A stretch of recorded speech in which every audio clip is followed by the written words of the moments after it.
What's going on, mother truckers? Is there really a diesel shortage? I mean, it's been going on in the media across America. Now there's media going out about a shortage in the East Coast for diesel fuel. CDO Life and Freight Waves and all of these big media companies for trucking are getting their information from Mansfield Energy.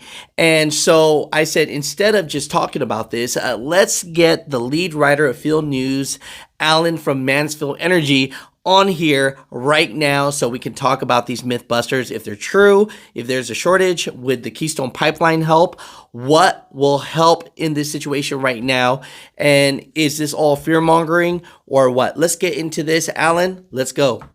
I'm so excited to have you on the show for the reason that, for the guests that don't know who you are, this man right here is the lead writer of FUELSNews, right? And he has written some articles that a lot of big media has taken hold of, and some probably a little bit of a fear mongering just for views. And so everybody's been talking about that supposedly 25-day supply shortage. That is, of course, if there was no fuel that was refined or bought or anything like that. But I mean, what's really going on here? Because now we're getting something about the East Coast actually having a shortage. So what's going on, Alan? Yeah, so first off, thanks for letting me join. I appreciate what you do. Mansfield has a huge appreciation for all the truck drivers out there that keep our economy running. So huge fans of everything that you're doing here on the channel. So as it comes to diesel supply, there is a shortage. That doesn't mean that the end is coming or there will be no supply available in the future. That's something that a few of the analysts at the big media companies have gotten a little bit wrong. But there is a shortage. So when you hear about 25 days of supply, what that means is that our inventories are lower than they normally are. Normally we'd have 35 to 40 days of supply, which means that when there is a hiccup, a refinery outage, a pipeline hack, any of those things that we've seen over the past couple years, we have extra inventory. We can dip into that, pull that out, and utilize that and have plenty of supply. We have less of that available now. So as we get into the winter time, we're looking at higher demand because of heating houses. We're looking at the EU's embargo on Russia. If they're not buying Russian diesel, they're buying it from somewhere else. So it's likely going to be coming from the U.S., which means less available in the U.S. It doesn't mean that you won't see diesel at the gas station when you go there, or truck stops are going to be running out. But it does mean that you might see some of these little rolling outages. Now, that's not something a truck driver necessarily will notice. What they'll see is the higher prices. I see. Yeah, because I've actually seen some articles actually saying that, like, there are truck stops right now that they're having, they're putting notes on their truck stops for the day that they're having a shortage of the day and things like that. So, I mean, is that more of a logistics issue where the semi trucks, the tankers aren't able to get more diesel fuel and that's what's causing that? Or, what's going on with that, Alan? Yeah, that's a big part of it. So the entire southeastern part of the U.S. is supplied by one pipeline. Back a couple years ago, that pipeline was hacked, went down. You saw a bunch of those outages. What's happening now is, given the way prices are, given a lot of the market economics, people are putting less into that pipeline, which means that on a given day, Athens may not have enough diesel.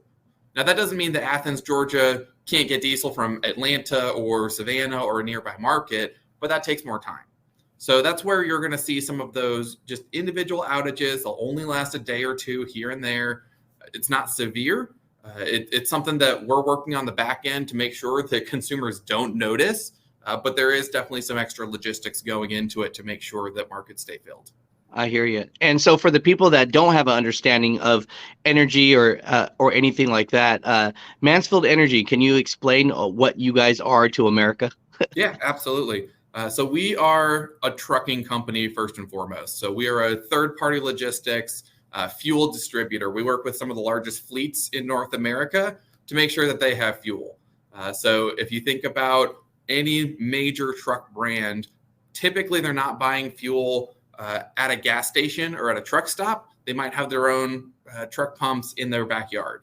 So we're filling those truck pumps. We're also working with truck stops, working with retail companies to make sure that fuel is out there for anyone who needs it.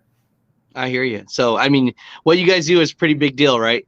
And so at the end of this, truck drivers that are driving the East Coast, should they be alarmed at all, or should they definitely just know that they're probably going to have to pay a little bit more premium price because of the shortage of of inventory or what have you? Depending on how they buy, if they're filling up at their company's backyard, the big question will be, will the delivery happen today or tomorrow? We're seeing some delivery delays, so we might get some outages related to that. If they're filling up at the truck stops, the Pilots, the Loves, they're probably not going to see any prolonged outages. If one station is out, they can just go up the road to the next one. They'll see some higher prices during the winter, though. No, I got you. So at the end of the day, what would you say that things are going to get better soon? Probably not. So as we look into what's coming up, we have winter heating demand popping up. February is when the EU's embargoes go into effect. We're going to see a lot more volatility. Volatility works both ways. It means up days, it means down days. We've seen prices go up $1 in a week, which is insane. We've seen prices go down 75 cents in a week, which is also insane. So you might see at the gas stations, you might see prices really high one day, really low the next day, moving around a lot over a short period. Okay. And to not get into too much politics, what change needs to be done for us to have better prices again? There's really not a lot that we can do politically. The releases of oil from the Strategic Petroleum Reserve, slightly helpful now, slightly harmful in the future because we have to refill it. But on net, it's not a big game changer. Really, the big questions right now are, can we get more refining capacity online? 7 refineries shut down between 2019 and today. They took off with them 40 million gallons per day of production.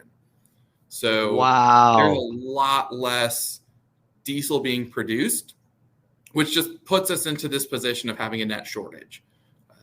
We're still the largest diesel producer in the world. We're still dominant. We're still going to be exporting, but there is less available supply in the U.S., and that's what's creating this undersupply situation. So that's what's going on. The big one that truckers like to bring up is, bring back the Keystone Pipeline. I mean, even if they brought that back, it would take how many years to build a pipeline? What could you tell us a little bit about that so we could mythbuster that a little bit? Probably 5 to 10 years. Keystone Pipeline is a great idea.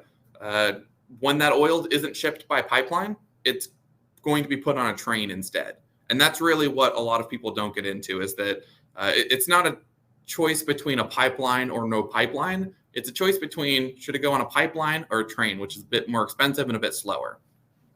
Oh, I gotcha. So, I mean, you pretty much mythbusted it right there. Everybody says, hey, bring back a pipeline and our problems will be solved tomorrow. You're hearing it from Alan, estimated, we would say 5 to 10 years just to build the darn thing, right? Yeah. And don't get me wrong. It's a great pipeline. It helps the supply chain have more options. We love more options. For a consumer, when supply is normal, the pipeline probably would have saved maybe 3 or 4 cents a gallon, hardly enough to be noticeable. Right now, it would be great to have that because things are short, but really we're not facing a crude oil shortage, and that's what the pipeline ships. It's crude oil. We have plenty of crude oil. Crude prices are high, but not incredibly high. The problem is that crude oil, there's not enough refineries to turn that into diesel. That's what that is. So, I mean, you're answering all our questions right here. So, the crude oil myth that there's not enough, the shortage there, that's not the situation.